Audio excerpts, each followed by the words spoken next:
Dugubo tidak bisa menahan diri untuk tidak menatap kosong ketika dia melihat cahaya yang tiba-tiba mekar di mata Tang San. Orang aneh kecil, jangan demam. Apakah Anda tidak mengerti apa yang baru saja saya katakan? Tulang roh itu bukan untuk kamu impikan. Tang San tidak berbicara. Apa yang disebut? Anggap apa yang kamu dengar salah. Percaya saja ketika kamu melihatnya. Mengangkat tangan kanannya, cahaya biru redup keluar dari telapak tangannya, dan di bawah kendalinya yang tepat, hanya satu rumput perak biru kecil yang membentang keluar. Itu hanya satu helai rumput, tampaknya tidak berbeda dengan rumput perak biru liar. Munculnya roh, secara alami juga berarti cincin roh muncul. Kuning, kuning, ungu, hitam. 4 cincin roh melayang dengan tenang.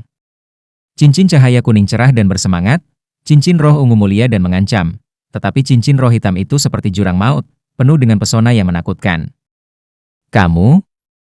Dugubo berdiri, tatapannya melalui banyak sekali perubahan dalam sekejap saat dia melihat Tang San.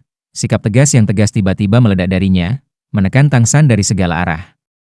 Di bawah pengaruh tekanan eksternal, 4 cincin roh Tang San menjadi cerah. Hanya rumput perak biru di telapak tangannya yang masih bergoyang pelan. Tidak, ini tidak mungkin. Dugubo menggosok matanya dengan keras, menggelengkan kepalanya lagi, dengan hati-hati menatap cincin roh hitam di atas Tang San. Tang San tersenyum sedikit, berkata, apakah kamu lupa? Mengubah yang tidak mungkin menjadi mungkin adalah hal terbaik yang saya lakukan. Apa menurutmu aku bisa menandingi orang-orang Spirit Hall sekarang? Dugubo menarik napas dalam-dalam, perlahan menekan keterkejutannya, mengatakan sesuatu yang tidak diharapkan Tang San, menyerahlah pada turnamen ini. Dengan usia Anda masih dapat berpartisipasi di lain waktu. Pada saat itu, seharusnya tidak ada orang yang bisa menentang timmu. Mengapa? Tang San menatap dengan mata terbelalak. Dugubo merendahkan suaranya, jika kekuatanmu masih seperti sebelumnya, atau mungkin jika cincin roh keempatmu hanya pada level 1000 tahun, maka aku tidak akan khawatir. Tapi ini berbeda. Cincin roh keempat Anda yang mencapai tingkat 10.000 tahun akan membawa Anda masalah tanpa akhir. Apakah Anda pikir Spirit Hall tidak akan memperhatikan Anda? Jika Anda adalah Spirit Hall dan bertemu dengan seorang jenius seperti ini, apa yang akan Anda lakukan? Hanya ada 2 pilihan. Menaklukkan atau menghancurkan. Jika tebakan saya benar, maka saat ini informasi Anda setidaknya diletakkan di atas meja uskup platinum. Spirit Hall tidak akan mencoba untuk bertindak di belakang Anda. Mereka akan sepenuhnya mengeksploitasi turnamen ini, mengatur agar Anda mengalami kecelakaan di atas panggung dalam pertandingan yang adil dan terhormat. Bagi Spirit Hall, aturan turnamen hanyalah permainan untuk dipermainkan. Tang San tersenyum kecut. Jadi maksudmu kamu masih tidak optimis tentang aku? Dugubo menatapnya dalam-dalam. Ada 3 orang di Spirit Hall yang disebut generasi emas. Saya tidak tahu spesifik mereka. Dan saya juga tidak tahu apa roh dan kemampuan roh mereka. Tetapi saya dapat memberitahu Anda satu hal. Di antara ketiganya, yang memiliki kekuatan roh terendah adalah peringkat 51, dan 2 lainnya adalah peringkat 52. Mereka semua baru berusia 23 atau 24 tahun. Saat mereka menembus peringkat ke-50 dan memperoleh cincin roh kelima mereka, paus tertinggi secara pribadi memberi mereka medali catatan ungu Spirit Hall, dan mereka juga membuat rekor aula roh. Dan dari orang lain yang membentuk tim mereka kali ini, tidak ada yang memiliki kekuatan roh peringkat 45. Hanya ini yang saya tahu. Meskipun Tang San selalu tahu bahwa Spirit Hall itu hebat, baru sekarang dia mengerti betapa menakutkannya. Peringkat ke-50, bahkan 3 di peringkat ke-50. Dan sisanya semuanya berada di atas peringkat 45. Apa artinya ini? Meskipun Tang San memiliki keyakinan mutlak pada dirinya sendiri, sekarang dia melihat jurang yang sangat sulit untuk dijembatani. Anggota terendah di sisi lain memiliki peringkat lebih tinggi daripada peringkat tertinggi timnya. Bisakah mereka benar-benar menang atas lawan seperti ini? Melihat ekspresi terkejut Tang San, Dugubo menghela nafas, berkata, pada usiamu, levelmu saat ini bahkan lebih menakutkan daripada mereka, apalagi ketika kamu masih memiliki tulang roh eksternal. Jangan terlalu memikirkannya, akan ada peluang. Selama Anda tidak membuang waktu, akan ada hari ketika Anda melampaui mereka. Tang San tiba-tiba tersenyum. Mungkin itu karena penunjuk Dugubo membatalkan masalahnya, tapi saat ini pikirannya sangat tajam. Orang tua yang aneh. Bukankah kamu baru saja mengatakannya? Sebagai seorang Spirit Master, kepercayaan diri sangat penting. Jika saya benar-benar menghindari konfrontasi sekarang, pukulan terhadap kepercayaan diri saya tidak akan terbayangkan. Lalu bagaimana jika kita kalah? Bahkan jika kita tidak bisa mengalahkan mereka, jangan bilang kita tidak bisa membela diri. Hanya pertarungan habis-habisan yang bisa menunjukkan kesenjangan antara kedua belah pihak. Aku tidak akan menyerah. Melihat Tang San, sesuatu tanpa sadar merayap ke mata Du Gubo. Lupakan saja, aku tidak peduli padamu. Lakukan saja sesukamu. Aku akan pergi dulu. Setelah kembali dari begitu jauh, saya masih belum makan. Aku akan pergi mengais.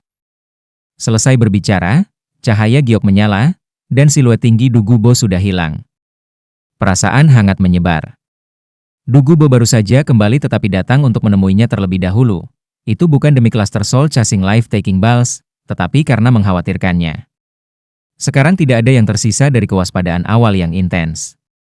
Meskipun usia mereka berbeda kelipatan, Tang San masih merasakan perasaan yang mirip dengan Grandmaster dari Du Gubo, bahkan ada sesuatu persahabatan yang mencakup perbedaan tahun.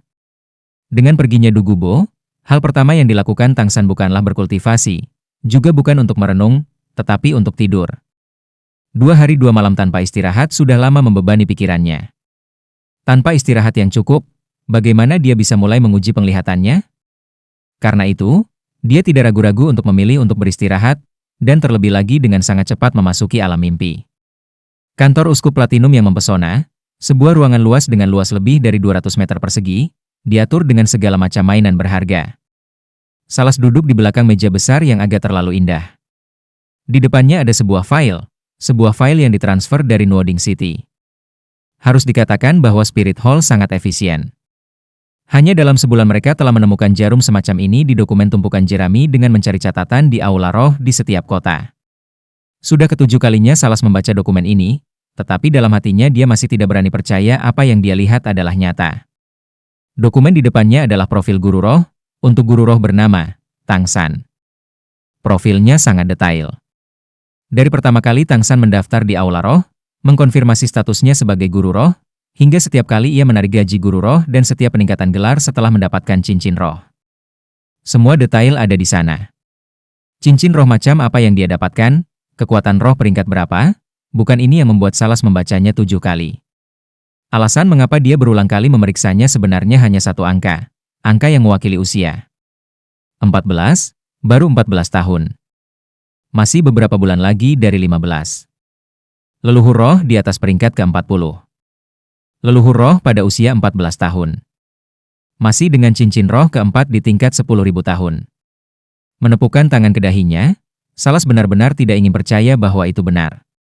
Berdiri, Salas berjalan ke rak buku di belakang meja, mengangkat tangan untuk mengeluarkan buku tebal. Dengan ledakan suara mekanis, rak buku perlahan bergerak ke samping, memperlihatkan dinding. Di dinding ada pelat logam persegi, memancarkan fluktuasi kekuatan roh yang samar. Jelas, pelat logam ini adalah alat roh. Menekan tangan kanannya ke sana, segera, lapisan cahaya merah redup dipancarkan dari pelat logam, langsung menutupi telapak tangan Salas. Dengan ledakan suara mekanis lainnya, pelat persegi jatuh ke dalam, memperlihatkan ruang persegi. Ruangnya tidak besar, hanya satu chip persegi, dengan setumpuk dokumen di dalamnya.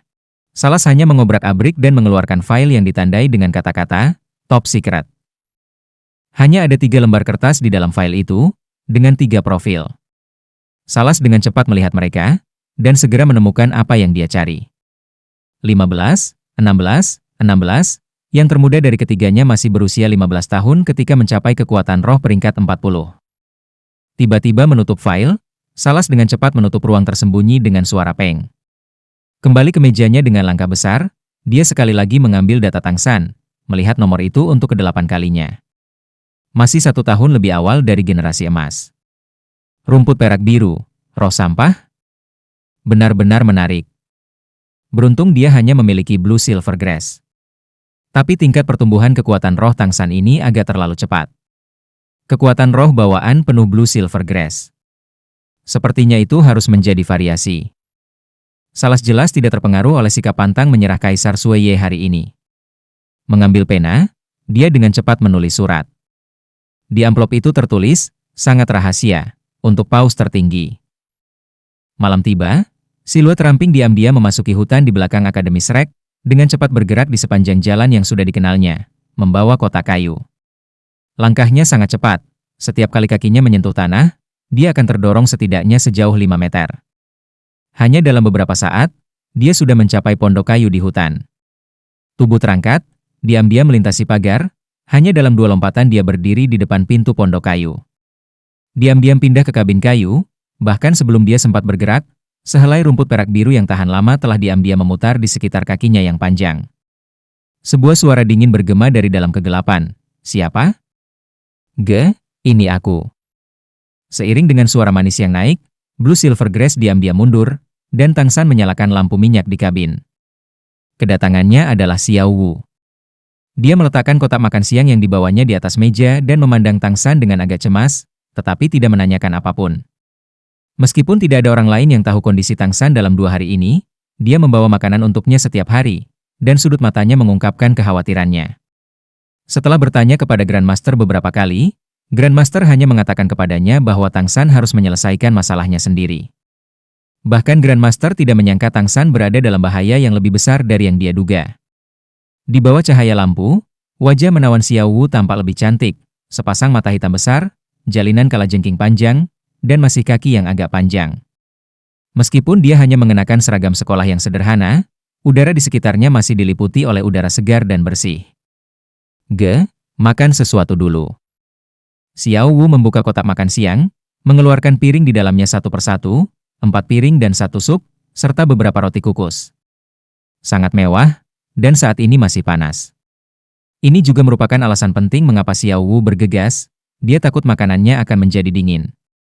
Menggosok kepala Xiao Wu, Tang San menarik kursi dan, tanpa jejak kesopanan, dengan cepat makan dalam gigitan besar.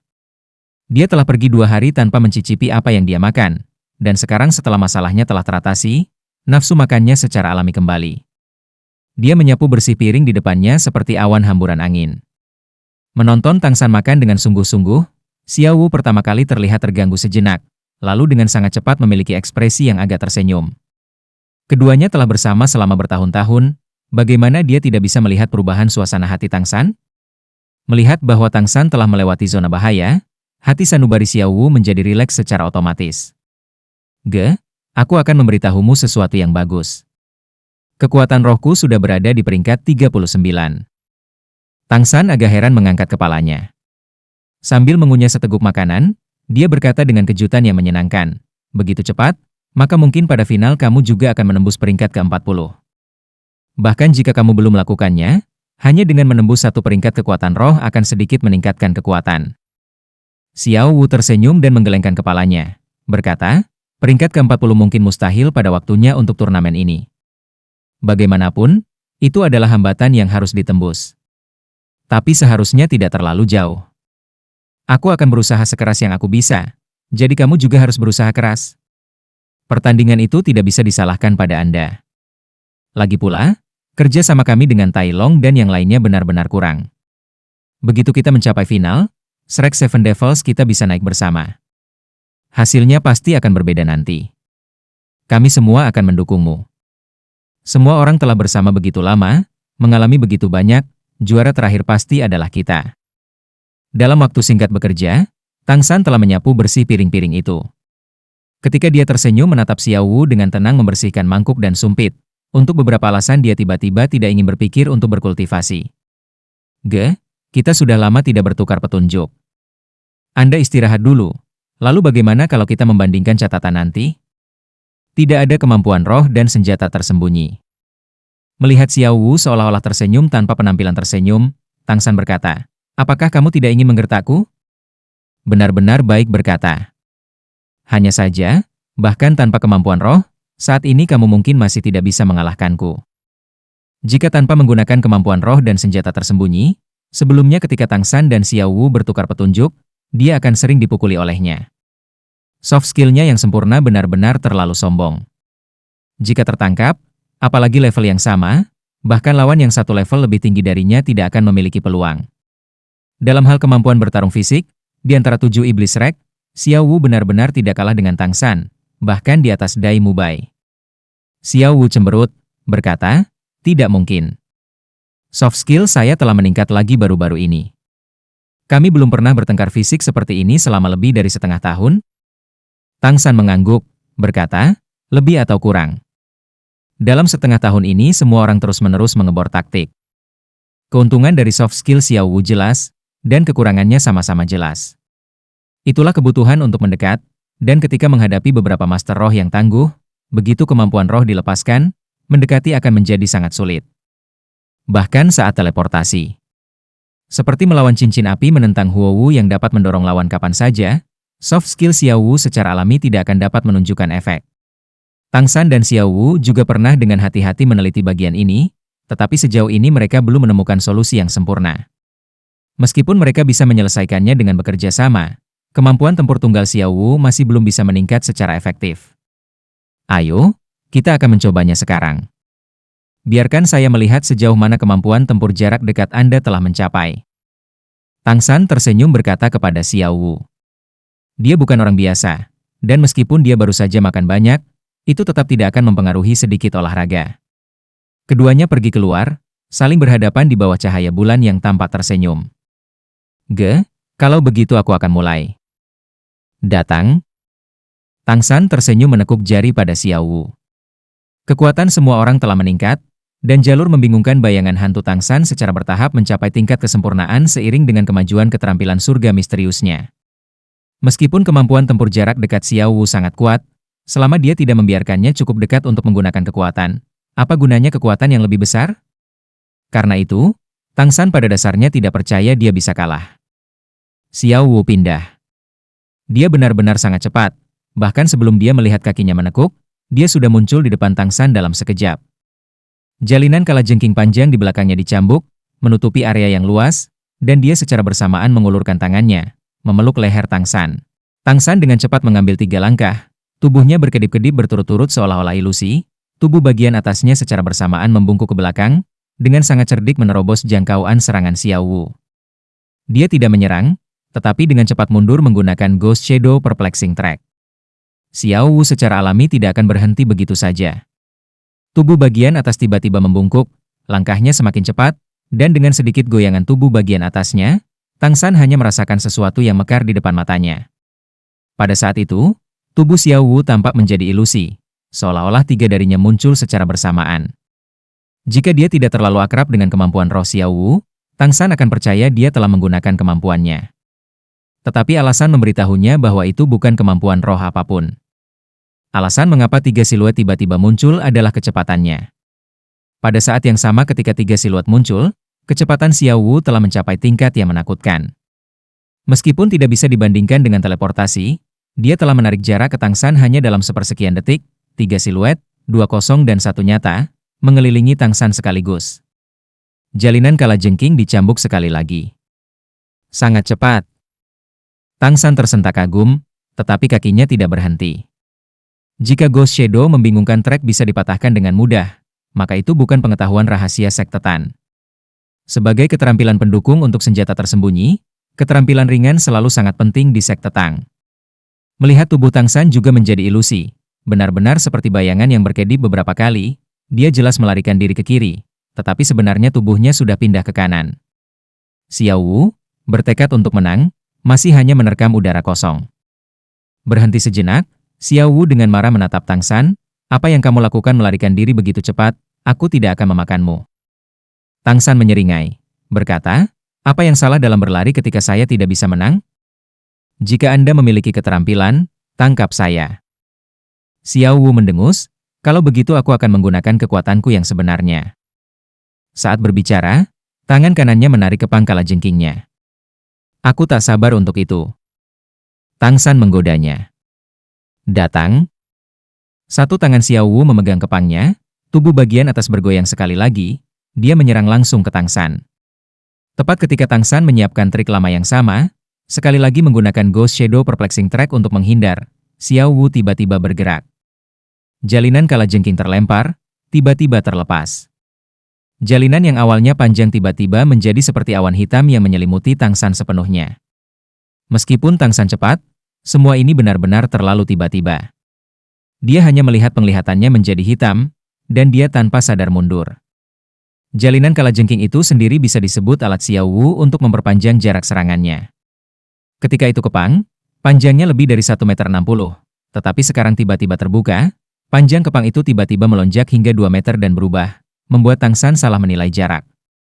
Yang lebih penting lagi, kepang itu awalnya seperti cambuk, dan jangkauan serangannya pun terbatas. Tapi sekarang setelah rambutnya menyebar, tidak hanya area yang ditutupinya berubah dari seutas tali ke permukaan, pada saat yang sama juga langsung menutupi bidang penglihatan Tang San. Xiao Wu bahkan lebih cepat dari yang dibayangkan Tang San. Jika Tang San bisa melihat ekspresi di mata Xiao Wu sekarang, dia pasti akan melihat kilatan licik di dalamnya. Dalam serangan itu sebelumnya, dia pada dasarnya tidak menggunakan kecepatannya sampai batas penuh. Tapi sekarang, jika Zhu Zuqing ada di sini, dia pasti akan menemukan bahwa kecepatan Xiao Wu secara tak terduga tidak kalah dengan miliknya. Paling-paling Xiao Wu hanya sedikit kurang gesit darinya. Jalinan itu tiba-tiba terpisah menjadi 5 bagian, secara terpisah mengikat leher, lengan, dan kaki Tang San. Jalur membingungkan bayangan hantu Tang San juga hanya membiarkannya menghindari 2 bagian di bawah, lengan dan lehernya menegang secara bersamaan. Tang San diam-diam mengutuk, kedua lengan segera berbalik untuk meraih dan melepaskan kepang Xiao Wu. Bersamaan dengan itu dia segera melompat, hanya berhasil melepaskan diri dari kaki panjang Xiao Wu yang terpelintir. Meraih rambut Xiao Wu, Tang San tiba-tiba merasa aneh. Rambut itu memiliki aroma lembut yang samar, lentur di mana dia meraih, terlepas dari tangannya, dan pada dasarnya tidak bisa dicengkeram dengan kuat. Terlebih lagi, rambut itu memiliki keuletan yang tidak jelas, lincah seolah-olah hidup. Tiba-tiba, rambut melilit leher dan lengan Tang San terlepas, menyelinap melalui celah di antara jari-jarinya. Tidak peduli berapa banyak kekuatan yang digunakan Tang San, dia masih tidak dapat menahan rambut hitamnya yang halus. Tawa manis Xiao Wu juga bergema saat ini. "Ge, kali ini aku ingin melihat bagaimana kamu akan tetap berlari." Saat ini Tang San juga menyadari bahwa dia berada dalam posisi yang buruk. Untuk menghindari kaki panjang Xiao Wu, dia sudah melompat ke udara, berencana mengandalkan rambut yang dia pegang untuk mengubah arah. Tapi rambut itu tiba-tiba terlepas dari jari-jarinya meninggalkannya tanpa ada yang bisa ditarik, dan dia melayang lurus ke udara. Tidak peduli seberapa ajaib Ghost Shadow membingungkan Trek, itu masih membutuhkan tempat untuk mengerahkan kekuatan. Di mana Tang San bisa mengerahkan kekuatan sekarang? Manuver kunci kaki Xiao Wu adalah tipuan, dan pada saat yang sama saat dia menarik rambutnya, dia sudah berjongkok sedikit, dan pada saat berikutnya terangkat, mengejar Tang San di udara. Tangan kecil yang halus sekali lagi melingkari leher Tang San, dan tanpa daya, Tang San hanya bisa menuangkan kekuatan ke lengannya untuk memblokir. Tapi apakah tangan Xiao Wu begitu mudah untuk ditolak? Tangan dengan lengan yang begitu lembut hingga tanpa tulang direntangkan di sepanjang lengan Tang San, dengan mulus melingkari lehernya, seluruh tubuhnya sudah menempel padanya. Tang San hanya merasakan sesuatu mengencang di pinggangnya saat kaki panjang Xiao Wu yang kuat melilitnya. Apakah lengan atau kaki? Xiao Wu memberinya perasaan kelenturan dan ketangguhan yang ekstrim, bahkan sedikit lebih tahan lama daripada rumput perak biru miliknya. Yang paling menakutkan adalah bahwa ketangguhan Xiao Wu sama licinnya dengan rambutnya yang panjang. Kekuatan yang digunakan Tang San segera menghilang dengan sedikit goyangan tubuh Xiao Wu. Jika dijelaskan menggunakan keterampilan bela diri Tang San dalam kehidupan terakhirnya, maka keterampilan yang digunakan Xiao Wu saat ini adalah 4 liang paling kuat yang mendorong 1000 jin. Tidak peduli bagaimana Anda menggunakan kekuatan, Anda tidak akan bisa membuangnya. Bahkan lengan Tang San benar-benar terkunci oleh lengan Xiao Wu di lehernya, dan dia tidak bisa menyerang bahkan jika dia mau. Jika dia menghadapi musuh sekarang, yang bisa dilakukan Tang San hanyalah sundulan. Tapi bagaimana dia bisa ingin melakukan itu pada Xiao Wu? Apa yang bisa dilakukan jika Xiao Wu kebetulan terluka? Terlebih lagi, jika Xiao Wu benar-benar musuh, maka pinggang busur pasti sudah meluncur begitu dia menangkap lehernya, tanpa memberinya kesempatan untuk melawan. Tapi Xiao Wu tidak menggunakan pinggang busur. Rambut panjang berkibar di belakang punggungnya, lengan melingkar erat di leher Tang San, keduanya jatuh dari langit, berhadap-hadapan. Sampai mereka berdiri kokoh di tanah, Tang San masih tidak percaya ini nyata.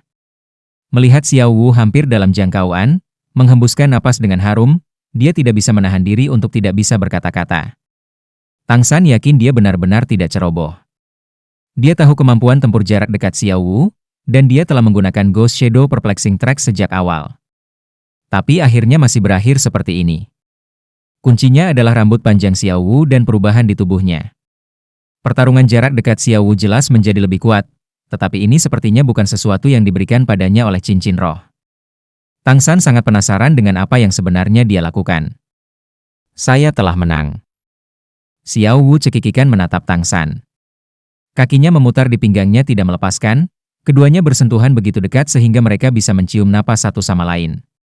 Saat ini melihat Xiao Wu dari jarak sedekat itu, tatapan Tang San agak membeku. Bola api menyala jauh di dalam hatinya, dan napasnya jelas menjadi lebih kasar. Xiao Wu dengan sangat cepat menemukan perubahan di Tang San, dan senyum di wajahnya berangsur-angsur memudar. Menatapnya dengan lekat, perlahan-lahan menggerakkan lengan yang melingkari tubuhnya, melepaskan lengan Tang San, tetapi kedua tangannya masih memeluk lehernya. Pantat kecilnya sekarang menempel di perut Tang San. Napasnya juga mulai menjadi sama kasarnya, dan dia bahkan bisa mendengar jantungnya sendiri berdetak lebih cepat. Tangan Tang San tanpa sadar memeluk pinggang ramping Xiao Wu, menariknya lebih dekat. Lengan Xiao Wu juga menggunakan kekuatan pada saat yang sama. Jejak kebingungan menyebar melalui hati mereka secara bersamaan. Sia, panggilan burung nokturnal tiba-tiba menghancurkan ketenangan, menjernihkan pikiran Tang San, dan dia buru-buru mengekang pikirannya.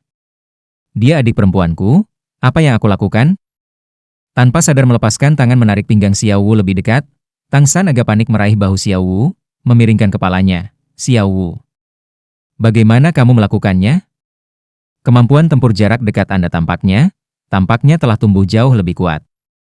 Yang bisa dilakukan Tang San saat ini hanyalah mengubah topik pembicaraan, hanya dengan begitu dia bisa sedikit meredakan rasa malu yang dia rasakan.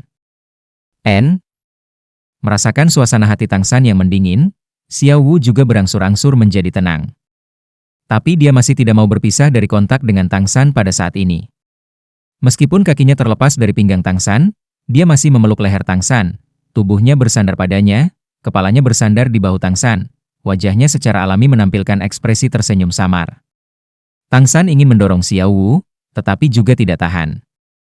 Xiao Wu angkat bicara. Ge, apakah kamu tahu mengapa kemampuan tempur jarak dekatku tumbuh jauh lebih kuat? Tang San dengan kosong menggelengkan kepalanya. Meskipun dia cerdas, saat ini dia agak kehilangan kemampuan untuk berpikir. Xiao Wu berkata, saya tahu kekurangan dari kemampuan saya sendiri, tetapi belum lama ini saya juga memahami, lunak, dalam soft skill. Kemampuan roh mungkin tidak selalu berasal dari cincin roh. Kekuatan sejati juga memiliki banyak kemampuan yang tidak kalah dengan kemampuan roh. Sama seperti serangan mental mata setan ungu Anda, kan? Kita semua memiliki banyak potensi diri kita sendiri, dan mengembangkannya adalah semacam kemampuan roh. Kemampuan roh yang diciptakan oleh diri sendiri akan memiliki pemahaman yang lebih dalam daripada yang dibawa oleh cincin roh, dan itu juga lebih praktis. Mendengarkan Xiao Wu, Tang San mau tidak mau terlihat terganggu sejenak. Dia lupa mendorong Xiao Wu, segera tenggelam dalam pemikiran yang mendalam. Kata-kata Xiao Wu dapat digambarkan sebagai telah membuka pintu lain untuknya. Jika penunjuk Du Gubo sebelumnya dapat digambarkan sebagai telah menciptakan pemikiran prototipe untuk kemampuan masa depannya, maka kata-kata Xiao Wu menghapus ketidakjelasan di depan matanya, membuat semuanya menjadi jelas. Xiao Wu bersandar di bahu Tang San. Juga, ketika kita menggunakan kemampuan roh kita juga bisa lebih teliti, mengordinasikan kemampuan roh kita sendiri, dan berkoordinasi dengan kemampuan roh rekan kita. Bahkan jika itu bukan kemampuan fusi roh, efeknya seharusnya masih lebih kuat daripada menambahkan 1 tambah 1 menjadi 2. Tang San heran berkata, kapan wawasan Anda menjadi begitu tajam? Ini juga yang ingin saya sampaikan kepada semua orang. Koordinasi kemampuan roh kita masih bisa ditingkatkan, terutama koordinasi kemampuan roh kita sendiri. Seperti ketiga kemampuan rohmu saat ini, menurutku cara terbaik untuk mengordinasikannya adalah Demonchon Fusion, Teleport, Wise Bow. Menggunakan Demonchon Fusion untuk deadlock lawan, Teleport untuk langsung mendekat, lalu meletuskan dengan kekuatan Wise Bow. Dengan begitu ia pasti bisa menunjukkan kekuatan bertarung terbesarnya. Selama lawan sedikit ceroboh, mereka tidak akan memiliki kekuatan untuk melawan lebih jauh. Lepaskan tangan yang melingkari Tang San, Xiao Wu berinisiatif untuk berpisah dari dadanya yang lebar. Tersenyum pada Tang San di bawah sinar bulan. Karena kamu sudah mengetahuinya, maka aku merasa nyaman. Ge, saya yakin Anda pasti akan menjadi guru roh yang paling cakap. Aku tidak akan mengganggumu, aku pergi dulu. Selesai berbicara, dia berjalan ke kabin kayu, mengumpulkan kotak makan siang dan bersiap untuk pergi. Tunggu sebentar. Tang San menghentikan Xiao Wu, meraih di belakangnya dalam beberapa langkah, dengan hati-hati menarik rambut panjang yang sudah tertinggal di tanah. Aku akan membantumu menyisir rambutmu, kamu bisa pergi setelah itu. Semburat merah mekar di pipi Xiao Wu. Meregangkan tangannya dan menyerahkan sisir, dia dengan lembut menundukkan kepalanya. Rambut sepanjang 2 meter itu sangat lentur sehingga awalnya tidak membutuhkan usaha keras untuk menyisir, tetapi Tang San menghabiskan 1 jam penuh. Dibandingkan terakhir kali, kepang yang dia buat kali ini jauh lebih baik. Dalam kedamaian dan aroma hangat itu, hatinya tiba-tiba menjadi sangat menusuk. Begitu Xiao Wu pergi, Tang San tidak kembali ke pondok kayu, melainkan berjalan ke hutan, perlahan-lahan menjelajahi hutan dengan pondok kayu sebagai pusatnya, berjalan tanpa jeda. Jika seseorang mengamati dengan cermat, seseorang dapat menemukan bahwa kecepatannya diukur secara tidak biasa. Jarak setiap langkah praktis persis sama. Lebih aneh lagi, Tang San selalu menutup matanya. Berjalan tanpa menggunakan matanya untuk melihat, dia masih tidak menabrak pohon, menggunakan jalan terbaik untuk maju dengan tidak tergesa-gesa. Cahaya putih samar mulai berangsur-angsur muncul di sekujur tubuhnya. Di tempat-tempat yang dia lewati, rumput perak biru yang semarak di tanah selanjutnya akan bergoyang berirama. Tang San berjalan seperti ini sepanjang malam. Setelah malam, ketika dia kembali untuk bermeditasi di pondok kayu, rumput perak biru di hutan tampak lebih subur dari sebelumnya. Waktu 1 bulan tidak terlalu lama, tetapi 1 bulan ini tidak bisa disebut santai untuk 7 iblis Rek. Tang San hanya menghabiskan 10 hari dalam pengasingan di kabin kayu, kembali ke teman-temannya setelah 10 hari untuk menerima pelatihan neraka Grandmaster bersama mereka. Pelatihan yang diberikan Grandmaster kepada mereka tidak sama seperti sebelumnya. Menurut apa yang dikatakan Grandmaster kepada mereka, pelatihan kali ini disebut rencana stimulasi potensial. Bagaimana potensi dirangsang? Grandmaster menjelaskannya dengan sangat sederhana.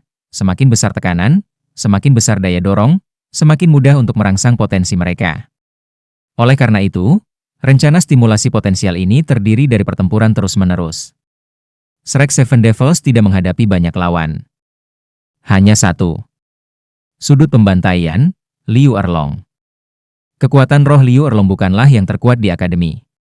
Dibandingkan dengan Zhao Wuji dan Flender, dia kira-kira sedikit lebih rendah.